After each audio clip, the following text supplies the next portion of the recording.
definitely will bring some loss will be very harmful to the performance of leverage or inverse ETF over time, because increased exposure before a loss will generate a larger loss, and decrease the exposure in advance of the gain will decrease the potential total gain of the leverage ETF. So a continued pattern like this, as we can see, and definitely that will cause the decay of the long-term return of the ETF. In the table above, we can see, from this slide, an example of a leverage ETF that had a negative return after 6-day period of volatile yet cumulative flat index return. Now you understand why I keep emphasizing that leverage inverse ETF are designed for the short-term trading tool instead of traditional buy and hold long-term investment assets. So from this slide, I want to give you some summary. So therefore, it's very important to keep the guideline here when you consider to use leverage and inverse ETF. First of all, the performance of leverage or inverse ETF is based on the daily price performance of the underlying asset. Second of all, holding leverage or inverse ETF for the period longer than a day will be impacted by the effect of compounding for sure. Last, trending market favor leverage or inverse ETF with daily rebalancing and compounding that will amplify long-term return. However, the compounding effect of daily return works against holding leverage inverse ETF more than 1 day in the choppy market. So I think this is like 3 important guidelines you have to know before you trade leverage and inverse ETF. So leverage inverse ETF are definitely ETF. They are traded like stock, like equities, but they are not designed for long-term buy and hold investment. Remember, there are always core investment and satellite investment in your portfolio. And leverage or inverse ETF are categorized as satellite investment. And according to our survey, the average holding period for 3-time leverage or 3-time inverse ETF is about 3 to 5 days. And of course, you have to keep in mind that the higher the leverage ratio the ETF are, the shorter of the holding period, the shorter the holding periods will be. So I think that's very important when you are trading leverage inverse ETF, important guideline you have to know. So before we dive into the big trading theme, let's take a look at the market and see what are the significant catalysts for the market this year. So as you can see from this table, last year was a great year, especially for the stock market. U.S. technology and semiconductor sector were leading the overall stock rally. And as we can see from this table, U.S. stock continue to rise so far year to date. Technology, AI, and semiconductor sectors are still the leaders of the stock market. And after the short-term rebound from last November to this January, as we can see, U.S. Treasury is still red year to date again as of April 10. So, but commodities such as gold and oil have seen significant rally this year. So this is the quick snapshot of the various key assets year to date. So from this slide, if we keep eyes close to the U.S. stock market, we will find the top 3 performing sector last year were information technology, communication service, and consumer discretionary. For these 3 sectors, the concentration risk is quite high, as you can see from these tables on the slide. Will the 3 sector winner continue to lead the rally this year? I think this is one of the mostly asked questions from the investor. So this year, definitely there are 4 key catalysts that we expect to dominate the global financial market. The first of is the potential Fed rate cut, U.S. presidential election year, AI development, and the last one is escalating geopolitical tension. As we can see from this slide, this chart, U.S. inflation is still sticky. Policy rate has been held steadily in around 5.25% to 5.5% range since last July. And the Fed chairman's remarks in May reflect a broad shift in thinking at the Fed to holding borrowing costs at the 2-decade high for longer. And that change in June represented the combination of several months of firm increase in inflation, higher, inflation, hiring, and consumer spending that has also led the market and investor to pare back the bet from 6 rate cut this year to just 1 to 2 times rate cut. So if U.S. Fed will keep the interest rate higher for longer, investors definitely must want to know how the market performed during the whole period, which is during the period between the first Fed rate hike and the first rate cut. Probably we can learn from the history. As you can see, from the bar chart, in the past 5 Fed cycles since 1990, bonds have produced average annualized return of around 14.8% during the whole period. And stocks have also delivered very strong performance, outperforming both cash and bond in previous whole periods, as you can see from this bar chart here. And the history also shows markets tend to rally when rate hike cycle ends. From this slide, we can see more performance details in equities and fixed income in terms of different regions, size, quality, or sector. As we can see from this bar chart, the left-hand side bar chart, U.S. stock market outperformed global market and emerging market. And mid-cap outperformed mid-cap perform much better than large cap and small cap. For fixed income asset, emerging market bonds significantly outperform U.S. bond and global bond. And investment grade corporate bond perform better than high yield and U.S. Treasury. And from the table on the right-hand side, we can see sector performance 1 year after the last rate cycle ended from December 2018.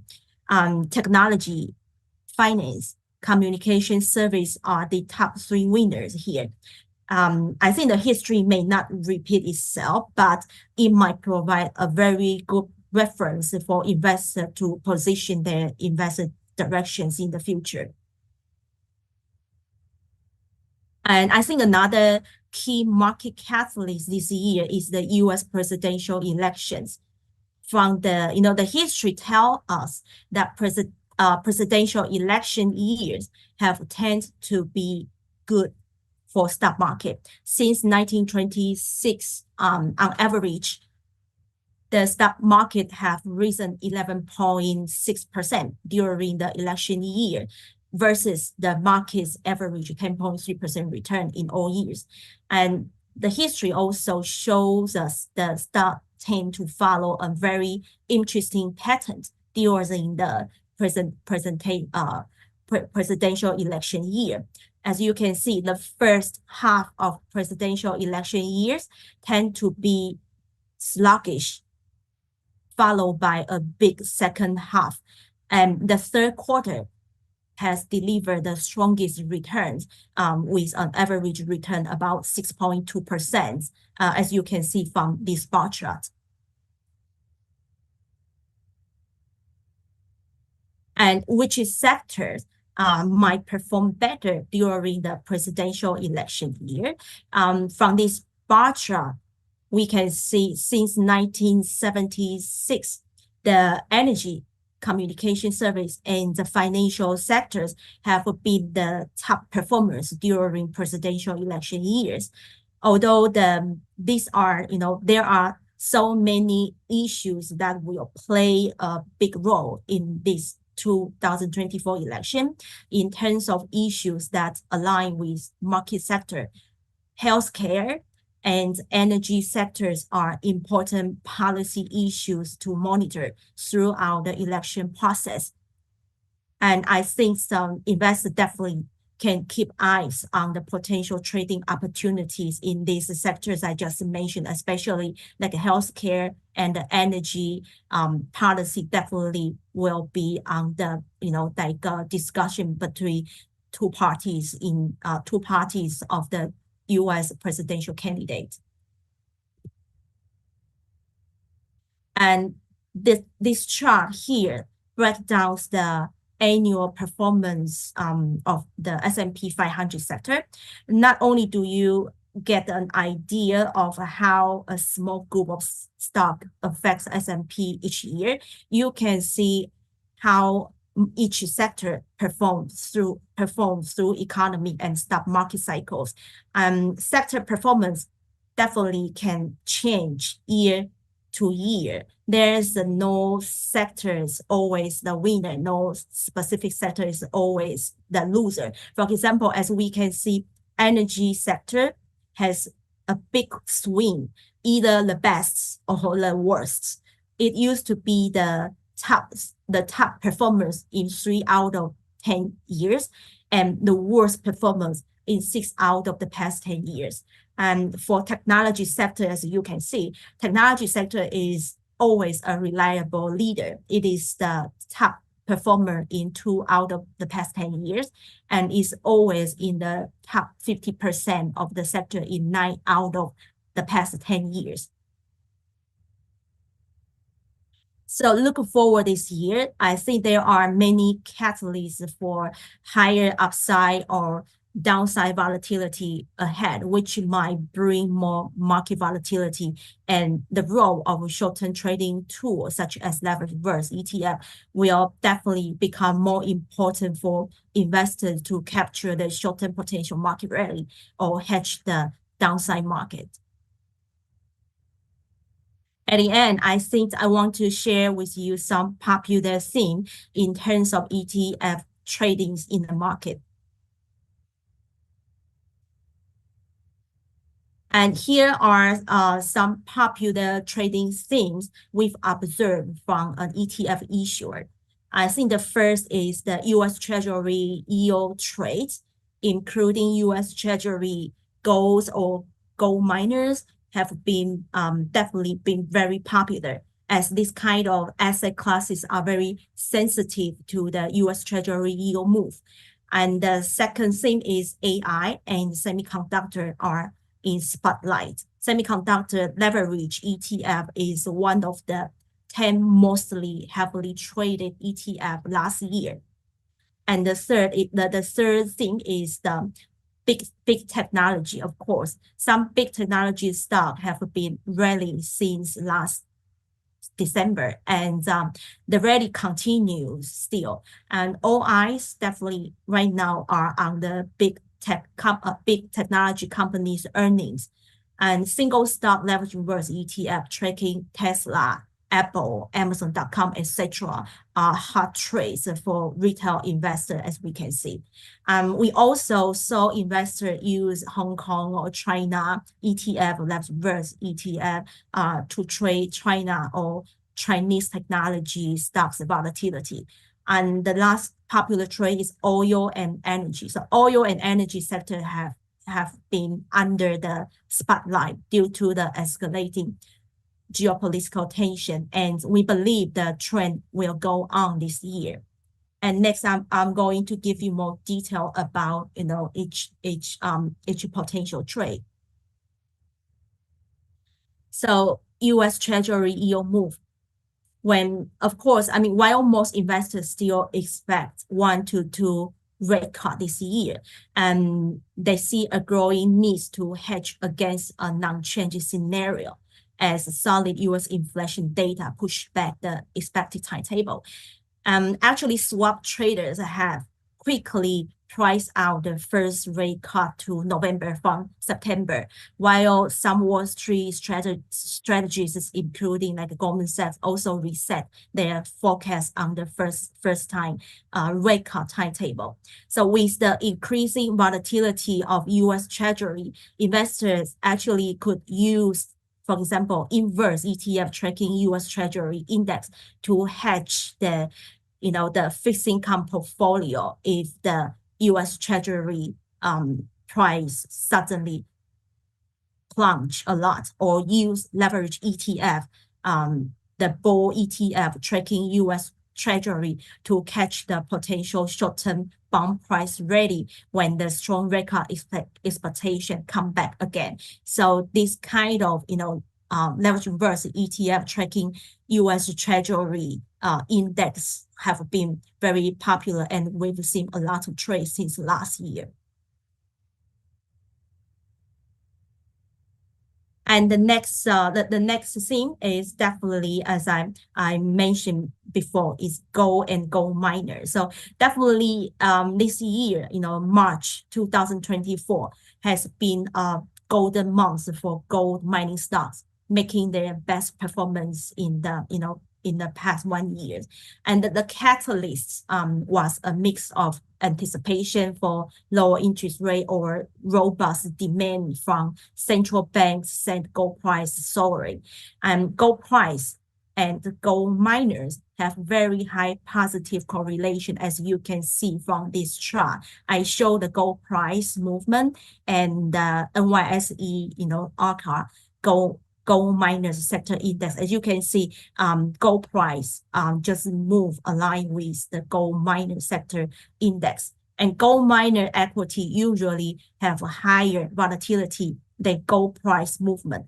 So many traders or high frequency trading investors actually prefer to trade gold mining sector leverage reverse ETF for a momentum trade to amplify, their potential short-term return a return when the gold price is very volatile, or the gold price have potential like upside or downside.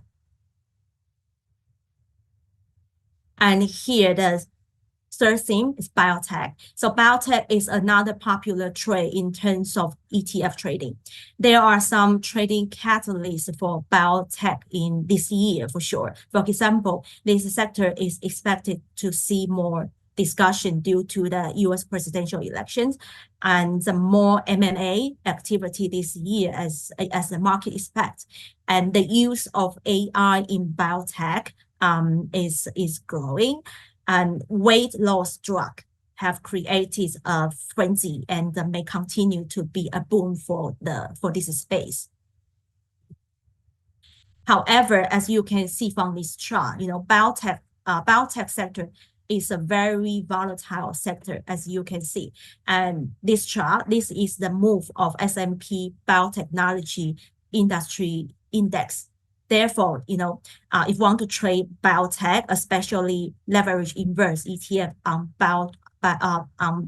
biotechnology sector, definitely the timing matters when you want to trade the biotech swing. This also shows why biotechnology leverage inverse ETF are very popular for traders to do the volatility trade or momentum trade, because this sector is categorized as high volatility.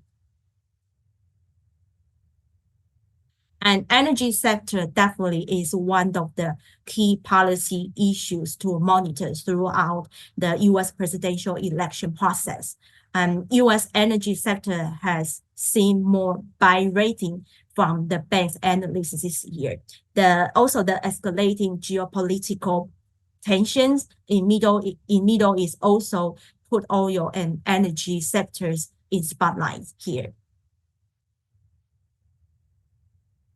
So instead of trading all your futures or all your futures or ETF tracking all your futures contracts. Actually, many investors also look for energy sector ETF or energy sector left reverse ETF, because these energy sector ETF also have very high correlation with the oil future price.